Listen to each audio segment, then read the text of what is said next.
Hello, my friends, and welcome to Where Wendy Creates. Guess what we are doing? Yes, yes, yes. We are putting binding on a quilt on the long arm. We have a Gammill Statler stitcher, but I'm giving you instructions where you can put them on any quilt, on any long arm. And if you don't have a long arm, there's tips and tricks where you can use it to connect your ends using a beautiful triangle so they blend in well. You have as little bulk as possible, and it's fast. It's fast. It's fun. I love it.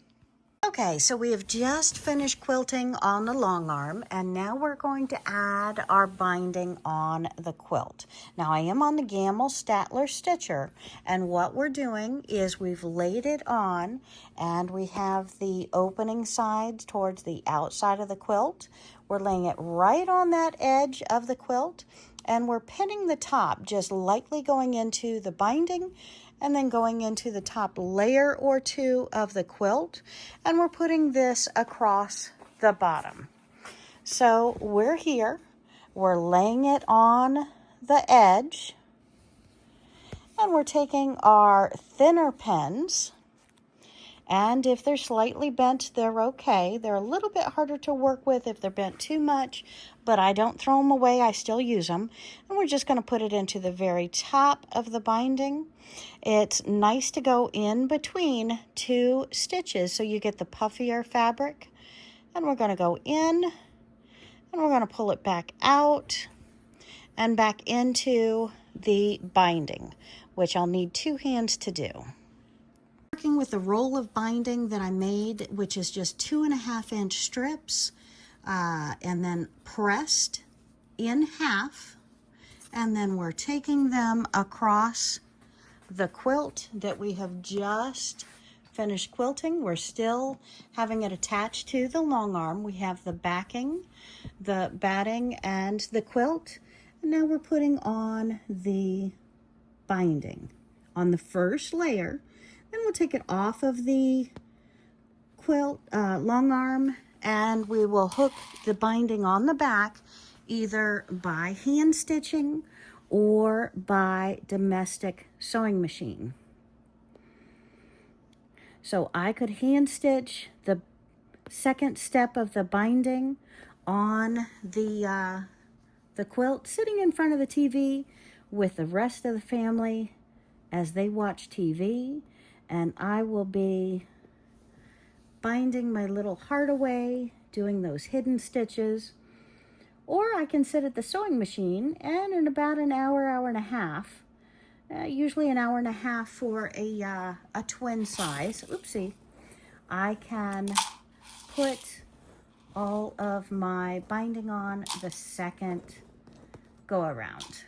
And the second go around just means that this part is flipped over, connected to the back, and you hide your stitches either in the stitch line we're going to go here, or in the fabric to where they don't stick out and show up too much.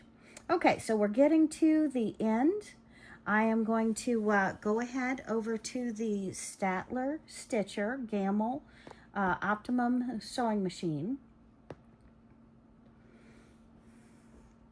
And here on this end, just to hold it straight, this is where my quilt ends, even though I've got a little piece of fabric. This is where the quilt ends. I have it right on the edge. And now I'm going to stick a pin in here just to hold it. I'll show you how to turn the edges and go around that side momentarily. Holding the backing taut, I do have these 2 hooks. And then for the quilt corner, I'll show you on the next quilt corner how we're going to fold it. But for now, I'm just going to bring the machine down. I'm going to hit point to point on the Gammill computer screen. And then we're going to show it where to stitch, and then it's going to stitch a straight line.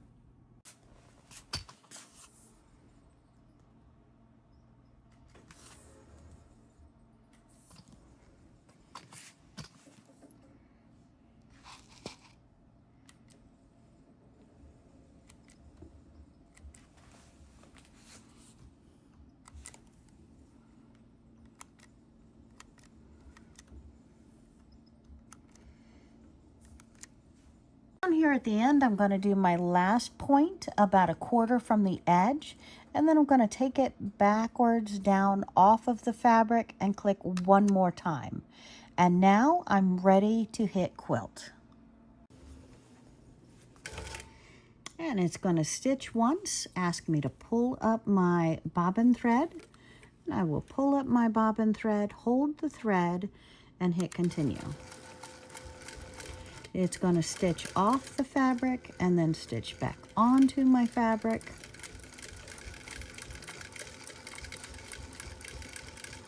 And I'm going to stick with it the whole way it goes across my quilt binding.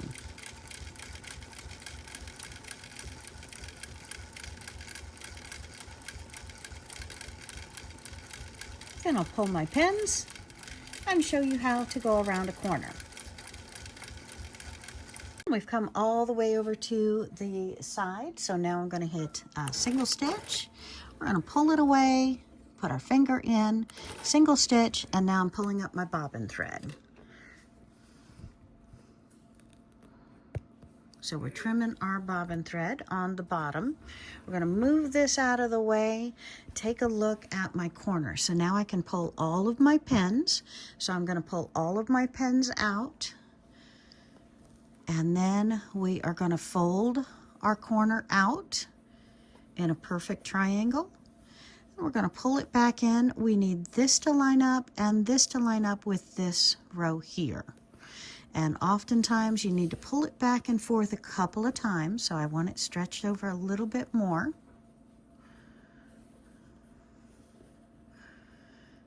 And we're pulling it up, we're laying it down. I'll show you that again. We've got 2 more corners to go, so no fear, no worries. So see how right here these 2 sides line up perfectly? And these 2 sides line up perfectly. So I'm going to go ahead and pin this in. It's not always easy pinning when you've got it taut underneath, but we are close to the side. So technically I can stick my arm underneath and reach that spot to push that needle back up. And we want to make sure, look, that pulled away. We want to make sure that that is perfectly going to stay exactly where we needed it to stay. Okay. Don't want to pull that down. And now we're just going to pin it like we did up as far as we can reach, which is only a foot or 2 here. And then we're going to roll the quilt and do it up all the side, go across the top and back down the other side. I'm really loving this color binding. And we're just going to twist this around and hook all 3 parts together. That's what our binding does. It makes a complete finished edge.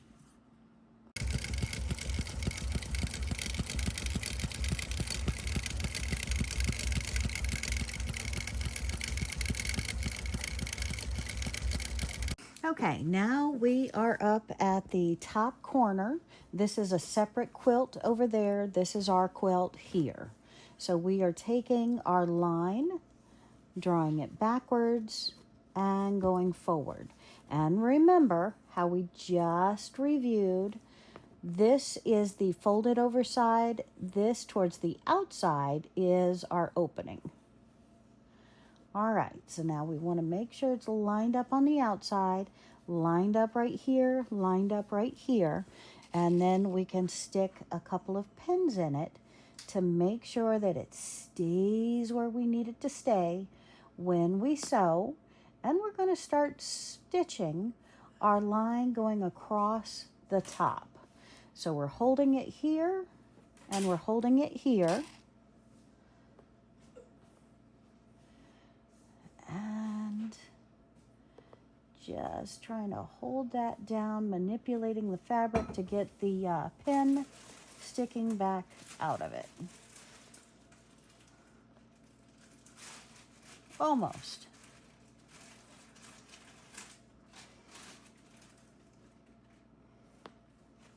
All right, and there we have it. So it's holding it on the side here, holding it on the side here, and now we're going to pin it across the top. And I apologize, my arms are in the way for seeing it too well. Okay, we have done our first stitch up here. We've pulled up the bobbin thread, and now we are ready to stitch. We're going off the binding, back onto the binding, and now we're going to stitch across the top.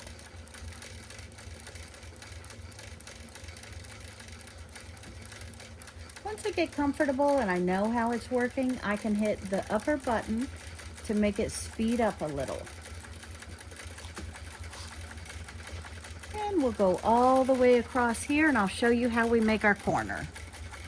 I was just asked if this was one of the quilts that I did a tutorial on, and yes it is, with our pinwheel stars, our 1.5 inch border, 1.5 inch border, and our 2.5 inch border, joining with our wider border, and then coming back into the pinwheels, doing our beautiful fat quarter quilt cut up in the different kitty themes on the center. So hit that subscribe button. You can watch the full video tutorial of how I made this one and how I made this one up here as well. They're all online posted now, so I'm so excited about that. Yay! Okay, so we have stitched all the way across. We can lift this pin out. This is how our binding is going to go around and flip over after we've quilted it. So now we're going to take this and we're going to make our arch out to where it's lined up right at the edge. Give it a little finger press there. Then we're going to hold this point up here, pull it back down. Now, what two sides do we need to match? We need these two sides to match up here and these two flaps over here to match, and that one does not. So let's do that again. Pull it up, pull it down. We need those two to match, and they do. And these two do as well. Okay, I wish I could get in closer to show you that. Let me stick a pin in this to hold it exactly where we want to keep it. And see if I can show you closer. All right, so I'm hand holding this again, so I only have the one free hand, but if you can see these two, yeah, you can see those two. They line up perfectly, and that's what we need on our corners to make perfect corners. And corners are very, very important in quilting. And this up here, if I can fold it over, let me see if I can go on the other side. Okay, so now we're looking at our quilt from the opposite side. And see how these two fold over right here and they line up. That's what we want to see. And then of course this edge here. So now I'm going to pin it along this edge for the length of it until I have to roll it again. Right, and I just want you to see my pins. They are going up very close to the top row, and this one is in there well, but I do want to show you how I do it.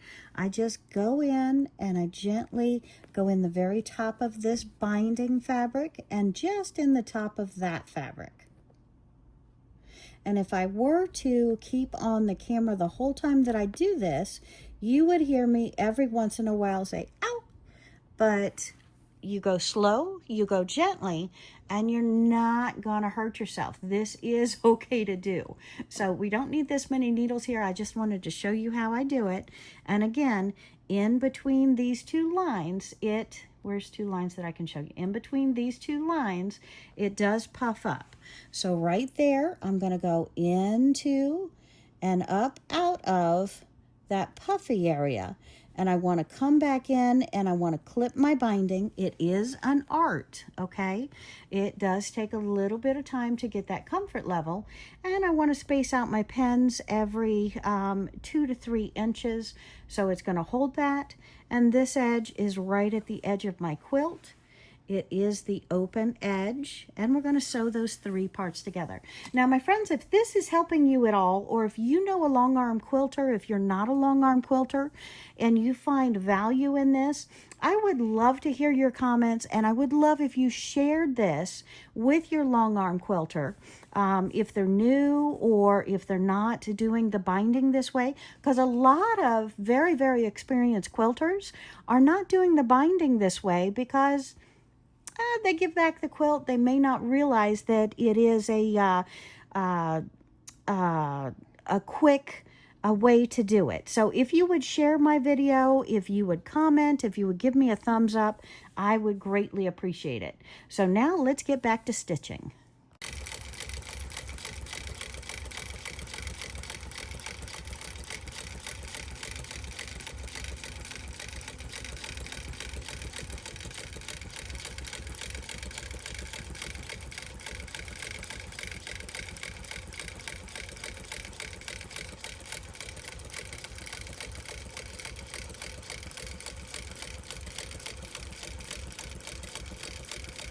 Right, and we have stitched it around to where we're back where we started. So now we're going to connect the two pieces and show you how we do that.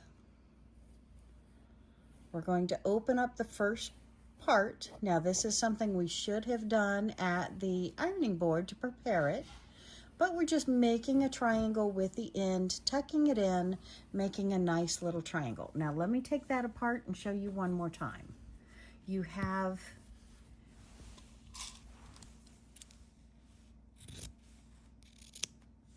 okay, so now we have made our triangle. We cut out a little piece of bulk. I've put a pen this direction and this direction. And now, how on earth do we join that? Ha ha ha ha.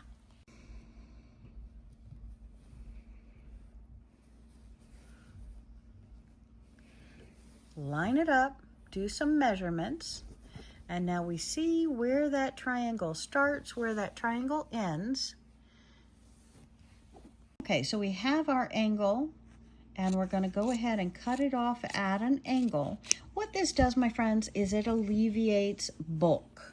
We don't want too much bulk in the binding, so where we can trim it off without having that much bulk to stitch over and to turn. Now, see, when we turn our binding and we're going around the quilt, our binding is 2 layers.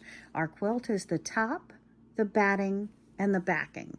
So already with nothing else, you have 5 layers. And then with the binding again, you've got another 2 layers. So that's 7 layers. And then when you bring them together, that's 8, 9, 10, 11 layers you're sewing through. So we want to alleviate as much bulk as possible. And that's why doing this triangle effect to close it up is the best way to alleviate that bulk. All right, so we are almost ready to stitch this closed. And my friends, you can do this on any long arm. Now, how do you do it on a different long arm other than the gamel? Well, I am sure you can stitch it single stitch. You can lock that machine into a vertical stitch. You can lock it into a horizontal stitch. You can control it yourself. But when we're stitching, we want a 10 stitches per inch or 12, you choose. And we're going to sew right along the binding border where it opens. We're sticking in another pin here, and we're going to go ahead and start stitching a 1/4 inch in on our seam, going very slow around our needles, making sure they don't pull out and they stay taut. We want them like it's one seamless binding. And I'll get you closer on there. Look at this.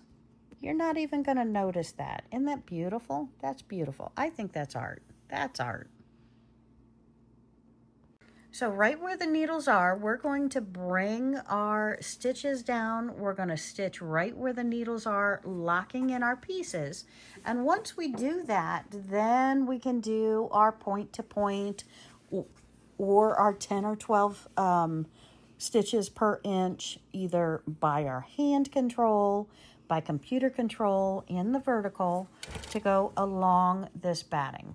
So I'm pulling up my thread, going a couple of stitches on that needle. Now I'm going to go up to the next needle. I'm going to go over these stitches, so I'm not doing them to hold it down permanently. I'm doing it so I don't have to have my needles in there and go over it when I'm doing my 10 to 12 inch stitches per inch. Oh, tongue-tied. See if you can say that quick. I hope this makes sense. Hit that comment button. Let me know if any of this doesn't make sense, and I will try and describe it better in the description if you think I need to. And we're going to pull up our thread, pull up our bobbin thread.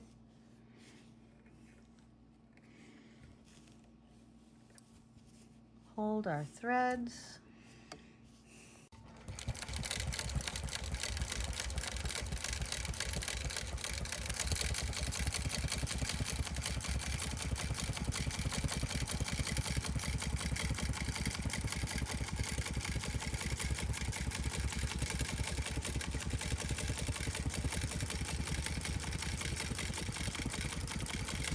And we're going over where those two pieces were joined.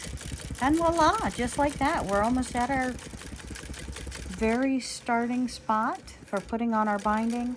And my friends, we are done. How quick, how wonderful, how exciting was this? Yes, my friends, you too can do this on any long arm machine, or again, if you don't have a long arm machine. I hope this helped you a little bit, showing how to combine your binding, how you can pin it on so you get perfect placement to create that beautiful, loving, perfect quilt. All right, you thought I was leaving. I'm not going anywhere. Guess what? It is time to cut it off of the long arm. And when we cut it off of the long arm, we're actually going to cut using some of our best scissors. So get those out of the drawer, get those out of the case, bring them out, and we're going to cut right along the edge of the binding, and we want to cut about 1/16 inch out. That's going to give us a little bit of book, a little bit of filler when we take it off the long arm, twist it around, and sew it on the back. How gorgeous is this going to be, my friends? Okay, now I can say bye-bye. Have a great day. 1/16 of an inch. Cut them off. Get your best scissors out, my friends. If you haven't already, hit that like button. I want to see you back here. We've got a quilt tutorial for you coming up next week. I'm loving it. I'll see you real soon, my friends. Thank you. Bye.